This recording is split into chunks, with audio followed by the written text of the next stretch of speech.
السلام علیکم ورحمۃ اللہ وبرکاتہ۔ ناظرین خوش آمدید کہتے ہیں کیو ٹی وی کی لائیو نشریات اور ماہ رمضان کا خصوصی طویل پروگرام دورہ ترجمہ قرآن سورہ توبہ کا مطالعہ ہم نے شروع کیا۔ مشرکین عرب کے لیے الٹیمیٹم آ رہا ہے۔ سن 9 ہجری کی بعد تقریباً 21 برس ہو چکے ان کو دعوت دین پیش کرتے ہوئے، اور یہ وہ لوگ ہیں جن کی زبان میں قرآن حکیم نازل ہوا، جن میں سے رسول اکرم تھے صلی اللہ علیہ وسلم۔ اب ان کو 2 ٹوک الٹیمیٹم 4 مہینے کی مہلت کا دے دیا گیا، پھر نہیں مانیں گے تو کیا ہوگا؟ اگلی آیت کریمہ میں ذکر آ رہا ہے۔ سورہ توبہ کی آیت نمبر ہے 5۔ اعوذ باللہ من الشیطان الرجیم، بسم اللہ الرحمن الرحیم۔ فَإِذَا انسَلَخَ الْأَشْهُرُ الْحُرُمُ فَاقْتُلُوا الْمُشْرِكِينَ حَيْثُ وَجَدتُّمُوهُمْ وَخُذُوهُمْ وَاحْصُرُوهُمْ وَاقْعُدُوا لَهُمْ كُلَّ مَرْصَدٍ۔ پھر جب حرمت والے مہینے گزر جائیں تم مشرکوں کو قتل کرو جہاں تم انہیں پاؤ، اور انہیں پکڑو اور انہیں گھیر لو اور ان کے لیے ہر گھات میں بیٹھو۔ اللہ اکبر۔ یہاں حرمت والے مہینوں سے مراد ایک رائے کے مطابق وہ 4 مہینے ہیں، اور حج ادا ہو رہا ہے، اور اس دوران میں صدیق اکبر رضی اللہ تعالیٰ عنہ امیر حج تھے۔ سیدنا علی تشریف لائے اور حضور کے بحاف پر انہوں نے بات یہ پیش کی اور اعلان کر دیا گیا 4 مہینے کی مہلت کا۔ یہ 4 مہینے حرمت والے، یہاں مراد جو 4 مہینے کی ان کو مہلت دی گئی، یہ ختم ہو جائیں تو پھر کیا ہے؟ اگر یہ اسلام قبول نہیں کرتے تو ان مشرکوں کو قتل کرو، جہاں انہیں پاؤ پکڑو گھیرو اور ان کے لیے ہر گھات میں بیٹھو۔ الفاظ کس کے ہیں؟ اللہ رب العالمین کے۔ مکے کے 13 برس کو ذہن میں رکھیے، صبر ہی صبر ہے، معافی ہے، درگزر ہے، سب کچھ ہے، لیکن جب یہ بات آ گئی 21 برس گزر چکے تو یہ گویا کہ اس طرح کی ایک سزا کا معاملہ تھا ان کے لیے خاص، جیسے پچھلی قوموں میں رسول بھیجے گئے اور قومیں اڑ جاتی تو قومیں مٹائی جاتی۔ عذاب استیصال کہتے ہیں قوم کا مٹا دیا جانا، وہ ہے جو ان کو الٹیمیٹم دیا جا رہا ہے 21 برس کے بعد۔ مگر بہت توجہ سے سنیے گا، اللہ تعالیٰ کے کلام میں توازن، ہم کبھی ایک طرف ٹلٹ ہو جاتے ہیں کبھی دوسری طرف ٹلٹ ہو جاتے ہیں، اللہ کے کلام میں بڑا توازن ہے۔ اس قدر سخت الٹیمیٹم کے بعد بھی کیا بات آ رہی؟ فَإِن تَابُوا وَأَقَامُوا الصَّلَاةَ وَآتَوُا الزَّكَاةَ فَخَلُّوا سَبِيلَهُمْ۔ پھر اگر وہ توبہ کر لیں اور نماز قائم کریں اور زکوٰۃ ادا کریں تو ان کا راستہ چھوڑ دو۔ توبہ کرنا، ایمان لانا، اور ایمان لانے کی 2 بڑی علامات، نماز کا قیام، زکوٰۃ کی ادائیگی، پھر ان کا راستہ چھوڑ دو، ابھی بھی گنجائش ہے معافی کی۔ ان اللہ غفور رحیم، بے شک اللہ تعالیٰ بہت بخشنے والا، رحم فرمانے والا ہے۔ اور اگلی آیت پر تو قربان جائیے، یہ انسانوں کے اندر تصور ہی اس کا نہیں ہو سکتا، یہ خالق کے کلام میں ہی یہ توازن آپ کو ملے گا۔ کیا اس قدر سخت بات آئی، جہاں ملے اڑا دو ان کو، اس کے دوران میں میدان جنگ بھی اگر سجا ہو اس کے دوران میں بھی قرآن کیا کہہ رہا ہے؟ سبحان اللہ۔ وَإِنْ أَحَدٌ مِّنَ الْمُشْرِكِينَ اسْتَجَارَكَ فَأَجِرْهُ حَتَّى يَسْمَعَ كَلَامَ اللَّهِ۔ پھر اور اگر مشرکین میں سے کوئی آپ سے پناہ مانگے تو اسے پناہ دے دیجئے یہاں تک کہ وہ سن لے کلام اللہ، اللہ تعالیٰ کے کلام کو۔ ثم ابلغوا مأمنہ، پھر اسے اس کے امن کے مقام پر پہنچا دیجئے۔ ذالک بأنہم قوم لا يعلمون، یہ اس لیے کہ وہ لوگ علم نہیں رکھتے۔ اللہ اکبر، میدان جنگ میں کھڑا ہے اور کہتا ہے میں سننا چاہتا ہوں کلام کو، سناؤ۔ پھر یہ نہیں کہ گن پوائنٹ پہ اسلام قبول کرواؤ، نہیں، چھوڑو اس کو، اس کے پلیس آف سیکیورٹی جائے امن تک پہنچا دو تاکہ وہ اپنی آزاد مرضی سے اسلام قبول کرنا چاہے تو قبول کر لے۔ مجھے بتا دیں، انسانوں کے ہاں یہ توازن ملے گا؟ سوال ہی پیدا نہیں ہوتا۔ یہ میرے اور آپ کے رب خالق کائنات کا کلام، اور اس کے کلام کی یہ خوبصورتی اور اس کے کلام کے توازن، اس قدر سخت بات بھی قتل کر دو، اڑا دو، جہاں ملے اسی کے ساتھ توبہ کا دروازہ کھلا، اور سننا چاہتے تو سنا دو۔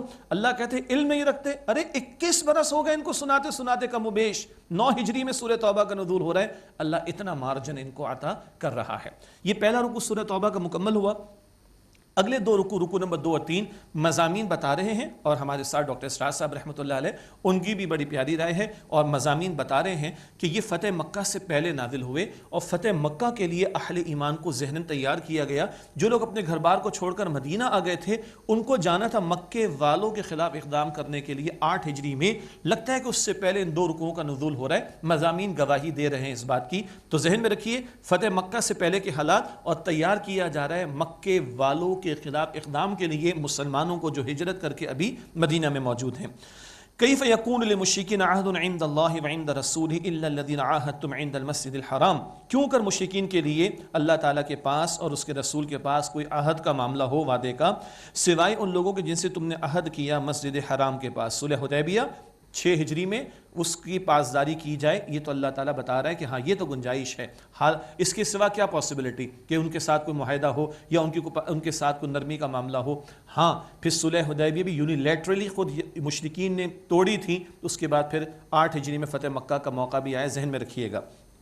فرمایا فَمَسْتَقَامُوا لَكُمْ فَاسْتَقِيمُوا لَهُمْ، پس جب تک وہ تمہارے لیے عہد پر قائم رہیں تم بھی ان کے لیے عہد پر قائم رہو، وعدے پہ قائم رہو، یہ معاہدے کی پاسداری۔ ان اللہ یحب المتقین، بے شک اللہ تعالیٰ تقوی اختیار کرنے والوں کو پسند فرماتا ہے۔ کیف وَإِن يَظْهَرُوا عَلَيْكُمْ لَا يَرْقُبُوا فِيكُمْ إِلًّا وَلَا ذِمَّةً، کیسے ان سے صلح ہو سکتی ہے؟ اگر وہ تم پر غالب آ جائیں تو وہ لحاظ نہیں کریں گے تمہاری رشتہ داری کا، نہ کسی عہد یعنی وعدے کا۔ یردونکم بافواہہم وتأبی قلوبہم، وہ اپنے منہ سے محض زبانی طور پر راضی کرنے کی باتیں نکالتے ہیں لیکن ان کے دل نہیں مانتے۔ یردونکم بافواہہم، وہ تمہیں اپنے منہ سے محض راضی کرنا چاہتے ہیں، دعوے ان کے، وتأبی قلوبہم، ان کے لیکن ان کے دل نہیں مانتے، واکثرہم فاسقون، اور ان میں سے اکثر نافرمان ہیں۔ اشتروا بآیات اللہ ثمنا قلیلا فصدوا عن سبیلہ، ان لوگوں نے اللہ تعالیٰ کے احکام کو تھوڑی قیمت کے عوض بیچ ڈالا، پھر انہوں نے اللہ تعالیٰ کے راستے سے روکا۔ انہم ساء ما كانوا يعملون، بے شک برا ہے جو وہ عمل کرتے ہیں۔ کیا مطلب؟ مکہ مکرمہ کو ذہن میں رکھیے، سرداران قریش ہیں، ابو جہل، ابو لہب جیسے لوگ۔ ابو جہل تو کہتا تھا یہ بات تو صحیح کہتے ہیں مگر میں مانتا اس لیے نہیں ہوں، اگر میں ان کو اللہ کا رسول مان لوں یہ بڑے ہو جائیں گے، میں چھوٹا ہو جاؤں گا، سردار تو چھوٹا نہیں ہو سکتا۔ یہی وجہ ہے کہ جب بدر میں قتل ہوا تو اس سے کہا تھا میری گردن کو کہتا ہے نیچے سے کاٹنا تاکہ باقی گردنوں کے ساتھ رکھی جائے۔ ابو جہل کہتا ہے تو سردار کی گردن بڑی نظر آئے، اللہ اونچی نظر آئے، یہ تھا اس کا تکبر کا عدم۔ تو ان لوگوں نے اپنی سرداریاں نہیں چھوڑ دی تھی، دنیا کے مفادات تھے، ان مفادات کی خاطر اللہ تعالیٰ کی آیات کی فراموشی اور ان کو نظر انداز کر دینے اور حق کی دعوت کو رد کر دینے کی روش کو اختیار کیا۔ اس کا ذکر اللہ تعالیٰ فرما رہا ہے۔ لا يرقبون فی مؤمن الا ولا ذمہ، وہ کسی مومن کے بارے میں نہ رشتہ داری کا لحاظ رکھتے ہیں نہ کسی عہد یعنی وعدے کا۔ واولئک هم المعتدون، اور وہی لوگ حد سے بڑھنے والے ہیں، یہ ان کے جرائم ہیں، مگر ان کے لیے بھی توبہ کا آپشن فرمایا۔ فَإِن تَابُوا وَأَقَامُوا الصَّلَاةَ وَآتَوُا الزَّكَاةَ فَإِخْوَانُكُمْ فِي الدِّينِ، پھر اگر وہ توبہ کر لیں اور نماز قائم کریں اور زکوٰۃ ادا کریں تو وہ دین میں تمہارے بھائی ہیں، ایمان لے آئیں گے تو مسلمانوں کے برابر کے حقوق مل جائیں گے۔ اللہ اکبر۔ حدیث مبارک میں آتا ہے اسلام قبول کرنا پیشے سارے گناہوں کو مٹا دیتا ہے۔ وَنُفَصِّلُ الْآيَاتِ لِقَوْمٍ يَعْلَمُونَ، اور ہم آیات کو کھول کھول کر بیان کرتے ہیں ان لوگوں کے لیے جو علم رکھتے ہیں۔ وَإِن نَكَثُوا أَيْمَانَهُم مِّن بَعْدِ عَهْدِهِمْ وَطَعَنُوا فِي دِينِكُمْ، اور اگر وہ اپنی قسمیں توڑ دیں اپنے عہد کے بعد اور تمہارے دین میں عیب نکالیں، فَقَاتِلُوا أَئِمَّةَ الْكُفْرِ، تو کفر کے سرداروں سے جنگ کرو۔ إِنَّهُمْ لَا أَيْمَانَ لَهُمْ لَعَلَّهُمْ يَمْتَهُونَ، بے شک ان کی قسموں کا کچھ اعتبار نہیں، شاید کہ وہ باز آ جائیں۔ کبھی بات سے بات نہیں چلتی تو پھر بات سے آگے بڑھ کر کچھ چلانا پڑتا ہے نا، اس کی طرف بھی اشارہ کہ أئمة الكفر، کفر کے ائمہ کون ہیں؟ مشرکین کے سردار، جنگ کرو ان سے۔ اب پھر ابھارا جا رہا ہے، جیسے کہ عرض کیا گیا یہ تیاری کرائی جا رہی ہے ذہنی طور پر، قلبی طور پر مکے والوں کے خلاف اقدام کرنے کے لیے مسلمانوں کو۔ الا تقاتلون قوما نكثوا ايمانهم وهموا باخراج الرسول وهم بدؤوكم اول مره، کیا تم ایسی قوم سے جنگ نہیں کرو گے جنہوں نے اپنے عہد کو توڑ ڈالا اور انہوں نے رسول علیہ السلام کو جلا وطن کرنے کا ارادہ کیا اور انہوں نے تم سے پہل کی، ظلم تو انہوں نے کیا، ہجرت پر ان کفار نے تمہیں مجبور کیا۔ اتخشونہم، کیا تم ان کافروں سے ڈرتے ہو؟ فاللہ احق ان تخشوہ ان کنتم مؤمنین، تو اللہ تعالیٰ اس بات کا زیادہ حقدار ہے کہ تم اللہ تعالیٰ ہی سے ڈرو اگر تم ایمان والے ہو واقعتاً۔ یہ بڑا جلالی انداز ہے، اس کو عموم کے اعتبار سے لے کر آئیے۔ ارے اگر شریعت کے اس حکم پر عمل کریں گے تو لوگ کیا کہیں گے؟ شادی اگر سادگی سے کریں گے تو لوگ کیا کہیں گے؟ اللہ کیا کہے گا؟ یہ نہیں سوچتے کبھی ہم لوگ؟ ہاں، بیٹی کو پردہ کرا دیں گے اس کا رشتہ نہیں آئے گا، کیسی بے تکی بات ہے۔ کیا پردہ کرنے والی عورتوں کا نکاح، لڑکیوں کا نکاح نہیں ہوتا کیا؟ اللہ کا حکم توڑنے میں کوئی مسئلہ نہیں ہے، لوگوں کا ڈر ہے، لوگ کیا کہیں گے؟ استغفر اللہ، اوپر آ جائیں، اگر اس شریعت نافذ کریں گے تو غیر کیا کہیں گے؟ کافر کیا کہیں گے؟ کافروں سے ڈرتے ہو؟ مرنے کے بعد اللہ کو جواب دینا ہے، کافروں کو جواب دینا ہے۔ ان الفاظ کو عموم کے اعتبار سے اپلائی کیجئے۔ اتخشونہم، کیا تم ان باغیوں سے، سرکشوں سے، کافروں سے، دین دشمنوں سے ڈرتے ہو؟ فاللہ احق ان تخشوہ ان کنتم مؤمنین، بس اللہ سبحانہ وتعالیٰ اس بات کا زیادہ حقدار ہے کہ تم اللہ تعالیٰ کا ڈر رکھو اگر تم واقعتاً ایمان والے ہو۔ اللہ اکبر کبیرہ۔ قاتلہم یعذبہم اللہ بایدیکم ویخزہم وینصرکم علیہم ویشفی صدور قوم مؤمنین، تم ان سے لڑو تاکہ اللہ تعالیٰ انہیں عذاب دے اے مسلمانوں تمہارے ہاتھوں سے، اور انہیں رسوا کرے اور تمہیں اے مسلمانوں ان پر غالب کرے، اور ایمان والوں کے دلوں کو اللہ تعالیٰ ٹھنڈا کرے۔ ایمان والے انسان ہیں، روبوٹ اور مشینیں تھوڑی ہیں، ان کے اندر بھی سینے میں دل ہے، دل میں ان کے ہاں بھی جذبات ہیں، اور اللہ ایمان والوں کے جذبات کی قدر کرتا ہے۔ اللہ تمہارے دلوں کو بھی ٹھنڈا کرے گا، ٹھنڈک عطا فرمائے گا۔ اللہ اکبر۔ وَيُذْهِبُ غَيْظَ قُلُوبِهِمْ، اور ان کے دلوں سے غصے کو دور کرے۔ ایمان والوں کا غصہ کس پر ہوتا ہے؟ دین دشمنوں پر ہوتا ہے۔ اللہ کے پیغمبر علیہ السلام، اما عائشہ صدیقہ رضی اللہ تعالی عنہ فرماتی اللہ تعالیٰ کے پیغمبر علیہ السلام کبھی ذاتی معاملات میں کسی سے انتقام نہ لیتے، لیکن جب اللہ تعالیٰ کا حکم ٹوٹتا تو سب سے بڑھ کر غصہ اللہ کے پیغمبر صلی اللہ علیہ وآلہ وسلم کو آتا۔ آج ہم سب میٹھا میٹھا، سب چل رہا ہے، سب چل رہا ہے، سب چل رہا ہے، کوئی چہرے کا رنگ تبدیل نہیں ہوتا اور کوئی تکلیف نہیں ہوتی شریعت کے احکامات کی پامالی کے اوپر، نہیں چلے گا اللہ کے ہاں۔ اللہ فرماتا ہے ایمان والوں کے غصے کو اللہ دور کرے گا۔ ایمان والوں کو غصہ کس کے لیے ہوتا ہے؟ ایمان والوں کے لیے تھوڑا ہی ہوتا ہے، وہ دین دشمنوں کے لیے ہوتا ہے، جو دین کی راہ میں رکاوٹیں ڈالتے ہیں، جو اللہ کی شریعت کی راہ میں رکاوٹیں ڈالتے ہیں۔ اللہ تعالیٰ فرما رہا ہے وَيُذْهِبُ غَيْظَ قُلُوبِهِمْ، اور اللہ ان ایمان والوں کے دلوں سے غصے کو دور کر دے گا۔ وَيَتُوبُ اللَّهُ عَلَى مَن يَشَاءُ، اور اللہ جس کی چاہے گا توبہ قبول فرمائے گا۔ واللہ علیم الحکیم، اور اللہ تعالیٰ خوب علم رکھنے والا، حکمت والا ہے۔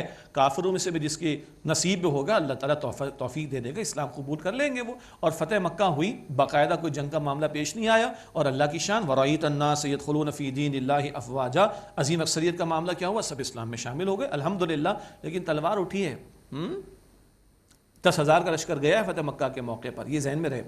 ام حسبتم ان تتركوا ولما يعلم الله الذين جاهدوا منكم ولم يتخذوا من دون الله ولا رسوله ولا المؤمنين وليجا، کیا تم یہ گمان کر بیٹھے ہو کہ تم یوں ہی چھوڑ دیے جاؤ گے، جبکہ اللہ تعالیٰ نے تو ابھی ظاہر نہیں فرمایا تم میں سے ان کو جنہوں نے جہاد کیا اور انہوں نے نہیں بنایا کسی کو اللہ اور اس کے رسول صلی اللہ علیہ وسلم اور ایمان والوں کے سوا رازداری والا دوست۔ ابھی تو امتحانات آئیں گے، ہو از ہو، کون کون ہے اور کون کس کے ساتھ ہے، کس کی کمٹمنٹ اللہ اور اللہ کے رسول علیہ السلام ایمان والوں کے ساتھ، کس کی دلی دوستی اللہ اور اس کے رسول علیہ السلام اور ایمان والوں کے ساتھ ہے، اور کون جہاد کرنے والا ہے، یہ اللہ تعالیٰ آزمائشوں سے گزار کر کلیئر کرے گا، کھرے کھوٹے کا فیصلہ فرمائے گا۔ واللہ خبیر بما تعملون، اور اللہ تعالیٰ سے خوب واقف ہے اے لوگو جو تم کرتے ہو۔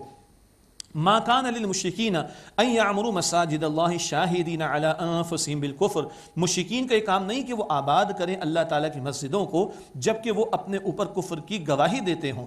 اولئک حبطت اعمالہم وفی النار ہم خالدون، یہ وہ لوگ ہیں جن کے اعمال ضائع ہو گئے اور وہ ہمیشہ جہنم میں رہیں گے۔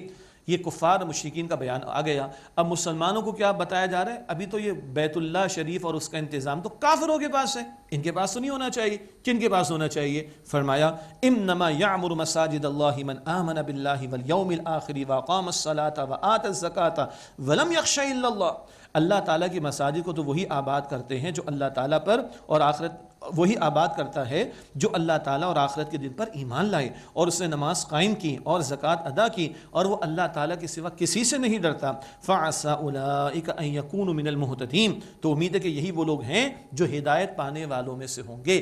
تو اللہ کے گھروں کو تو آباد کرنے والے ایسے لوگ ہوں گے۔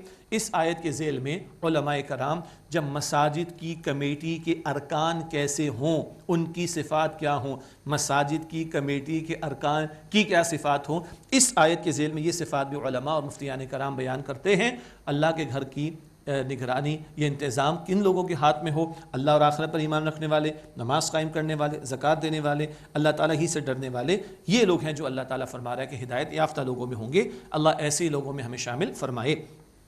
اجعلتم سقایت الحاج وعمارت المسجد الحرام کمن آمن باللہ والیوم الآخر وجاہد فی سبیل اللہ، کیا تم نے حاجیوں کو پانی پلانا اور مسجد حرام یعنی خانہ کعبہ کو آباد کرنا اس کے برابر ٹھہرا لیا ہے جو ایمان لایا اللہ پر اور آخرت کے دن پر اور اس نے اللہ تعالیٰ کی راہ میں جہاد کیا؟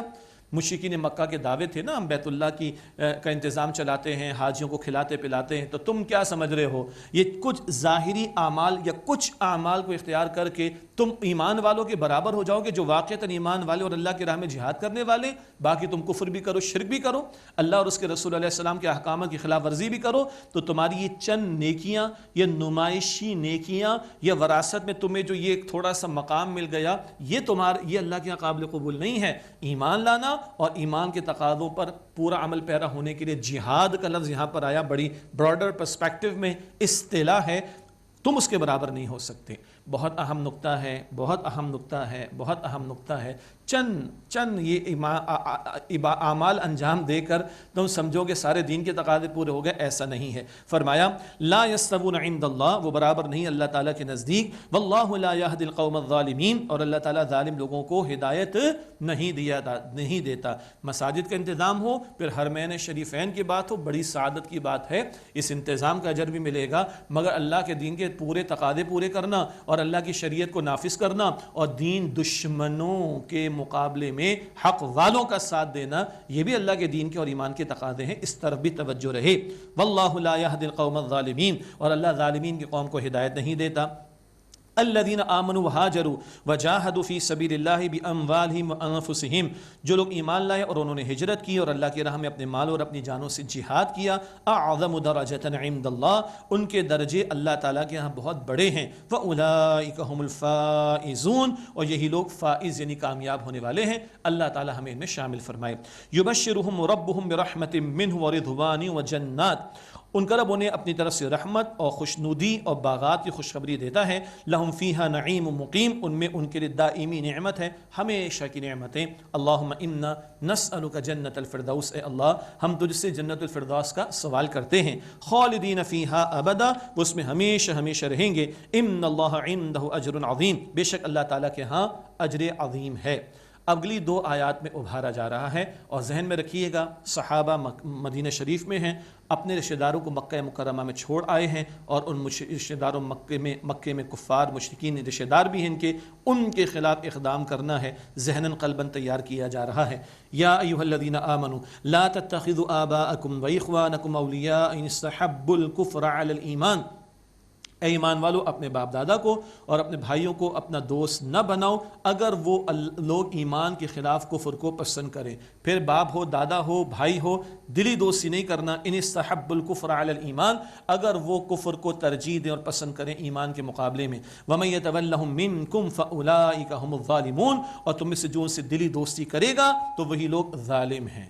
اگلی آیت کریمہ تو ہلا دینے والا ایک مقام ہے، اور دل میں باطن میں ایک ترازو بنا لیں، ترازو کا ایک پلڑا 8 محبتیں رکھیں، دوسرا پلڑا 3 محبتیں رکھیں، 8 محبت ایک طرف، 3 محبت ایک طرف، پھر سوچنے اور غور و فکر کرنے کی دعوت دی جا رہی ہے۔ فرمایا قل ان کان آباؤکم وابناؤکم واخوانکم وازواجکم وعشیرتکم، اے نبی صلی اللہ علیہ وسلم فرما دیجئے اگر تمہیں تمہارے باپ اور تمہارے بیٹے اور تمہارے بھائی اور تمہاری بیویاں اور تمہارے رشتہ دار، وَأَمْوَالٌ اقْتَرَفْتُمُوهَا وَتِجَارَةٌ تَخْشَوْنَ كَسَادَهَا وَمَسَاكِنُ تَرْضَوْنَهَا، اور وہ مال جو تم نے بڑی محنت سے کمائے اور وہ تجارت جس کے نقصان کا تمہیں اندیشہ رہتا ہے، اور وہ مکانات جو تمہیں بڑے محبوب ہیں، 5 رشتے اور 3 مال، تجارت اور گھر بار کی محبتیں 8 ہو گئیں۔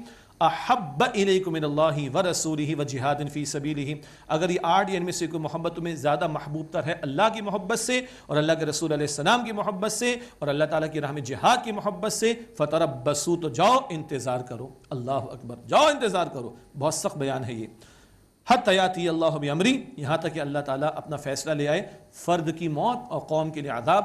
ان واللہ لا یہدی القوم الفاسقین، اور اللہ تعالیٰ فاسقین کی قوم کو ہدایت نہیں دیا کرتا۔ اللہ اکبر، بہت تفصیل ہو سکتی ہے، تفصیل کا موقع نہیں ہے۔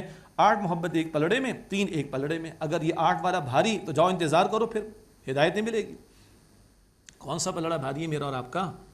3 محبت ہے، اللہ کے رسول علیہ السلام اور اللہ کی راہ میں جہاد۔ اچھا، اللہ اور اس کے رسول علیہ السلام کی محبت ایک اصولی قلبی نظری محبت ہے، اور اس کا تعلق باطن سے، یہاں لکھا نہیں ہوتا، گلے میں میڈل نہیں ہوتا، کس سے پتہ چلے گا؟ جہاد کے عمل سے، اور جہاد قتال کے معنی میں بھی کبھی آتا ہے، لیکن جہاد وسیع تر اصطلاح ہے، کوشش، محنت، جد و جہد، اللہ کا بندہ بننے کے لیے جہاد، اللہ تعالیٰ کی اطاعت کرنے کے لیے جہاد، گناہوں سے بچنے کے لیے جہاد، دین کی دعوت دینے کے لیے جہاد، دین کی تبلیغ کے لیے جہاد، امر بالمعروف کے لیے جہاد، نہی عن المنکر کے لیے جہاد، اللہ کے کلمے کی سربلندی کے لیے جہاد، باطل نظام کے خاتمے کے لیے جہاد، اس پورے عمل کا نام جہاد ہے۔ یہ ہو رہا ہے تو ہاں اللہ اور اللہ کے رسول علیہ السلام کی محبت ہے۔ کیا ایسا ہو رہا ہے؟ بس میں بھی سوچوں، آپ بھی غور کریں. واللہ لا یہدی القوم الفاسقین، اور اللہ تعالیٰ فاسقین کی قوم کو ہدایت نہیں دیتا. یہ 3 رکوع ہو گئے سورہ توبہ کے. دوسرا تیسرا رکوع جیسے کہ عرض کیا کہ مضامین سے محسوس ہوتا ہے، فتح مکہ سے پہلے نزول اور صحابہ کرام رضی اللہ تعالی عنہم اجمعین کو مکہ مکرمہ پر جو اقدام ہونا ہے اس کے تعلق سے تیار کیا گیا. اب چوتھا اور پانچواں رکوع، جو پہلے رکوع میں مشرکین مکہ کے حوالے سے بلکہ مشرکین عرب کے حوالے سے باتیں آئی تھی، الٹیمیٹم کی بات آئی تھی، 2 ٹوک بات آئی تھی، حتمی بات آئی تھی، وہی تسلسل اب آئے گا اور کچھ اور آخری فائنل باتیں آئیں گی مشرکین عرب کے تعلق سے چوتھے اور پانچویں رکوع میں سورہ توبہ کی. فرمایا لقد نصرکم اللہ فی مواطن کثیرۃ ویوم حنین، یقیناً اللہ تعالیٰ تمہاری مدد فرما چکا ہے بہت سے میدانوں میں اور حنین کے دن بھی. اذ اعجبتکم کثرتکم فلم تغن عنکم شیئا وضاقت علیکم الارض بما رحبت، جب کہ تم اپنی کثرت پر کچھ اطراء سے گئے تھے تو اس کثرت نے تمہیں کچھ فائدہ نہ دیا اور تم پر زمین اس کی کشادگی کے باوجود تنگ ہو گئی. ثم ولیتم مدبرین، پھر تم پیٹ دے کر پھر گئے. حنین کا معاملہ یہ فتح مکہ کے بعد پیش آیا ہے اور مکہ مکرمہ طائف کے درمیان قبیلہ حوازن تھا، ان کے خلاف یہ اقدام ہونا تھا. 10,000 کا لشکر تو فتح مکہ کے موقع پر تھا، اب یہاں 12 سے 14,000 کا لشکر تھا. کچھ نئے لوگ بھی مسلمانوں کی اس جماعت میں شامل تھے، ابھی تربیت نہیں ہوئی، تو ایک خیال آیا پہلے تھوڑے ہوتے تو ہم جیت جاتے تھے، آج تو زیادہ ہیں تو وائی ناٹ، کیوں نہیں جیت ہمیں ملے گی. اللہ تعالیٰ نے تھوڑی دیر کے لیے آزمائش کا معاملہ کیا، خوب تیر بھی برسائے حوازن کے لوگوں نے، لیکن پھر اللہ تعالیٰ نے بازی کو پلٹ دیا اور مسلمانوں کی مدد فرمائی. اور اس موقع پر بھی نبی مکرم علیہ السلام کی شجاعت اور بہادری سامنے آتی ہے.